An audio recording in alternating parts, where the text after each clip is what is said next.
Welcome to the 1 Minute Apologist. We interview the world's leading apologists to provide credible answers to curious questions. Jonathan, what is the gospel?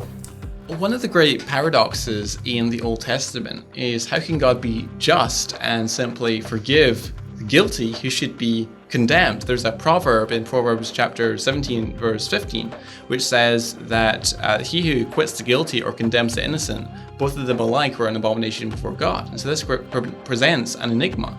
How can God fully acquit the guilty?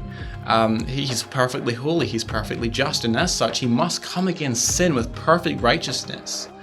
And the whole Old Testament sacrificial system, where the Jews would sacrifice lambs, was designed to point towards Christ, and the Christ upon the cross became the ultimate sacrificial lamb, where he bore the fullness of divine wrath in our stead. He stood in our law place. He drank the cup of God's wrath in full, right down to the very last drop. And it was almost as if when he cries out tetelestai upon the cross, it is finished, it is accomplished, that he turned over that cup and not one single drop fell out, for he had consumed the fullness of divine wrath in our stead.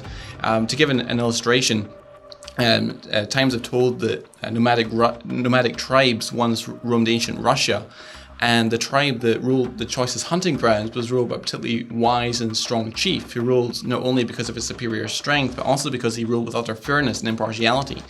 And when a rash of thefts broke out, the chief announced that the thief, when caught, would receive 10 lashes from the tribal whipmaster. And so as the weeks rolled on and the thief still hadn't been caught, he progressively raised the number of lashes to 40, a penalty that everyone knew he was the only one capable of enduring. And it turns out that the thief was his own aged mother, a frail old woman whom the chief loved dearly. And so speculation immediately arose as to, would the chief satisfy his justice and his integrity by having her condemned to the prescribed punishment, or would it satisfy his love and his compassion for his mother by having her released? True to his justice, true to his character and his integrity, he had her condemned to the prescribed punishment, but true also to his love and his compassion for his mother, just as the whip was coming down upon her frail body, he surrounded her body with his own, thus absorbing the fullness of his own justice upon himself, taking his mother's place. And so in an infinitely greater way, that is what Christ Jesus did for us at the cross of Calvary. And so by trusting in him and throwing ourselves at the foot of the cross and repenting of our sin and turning from our sin, we can enjoy fellowship with God, we can be reconciled with God, and we can enjoy eternity of fellowship with him.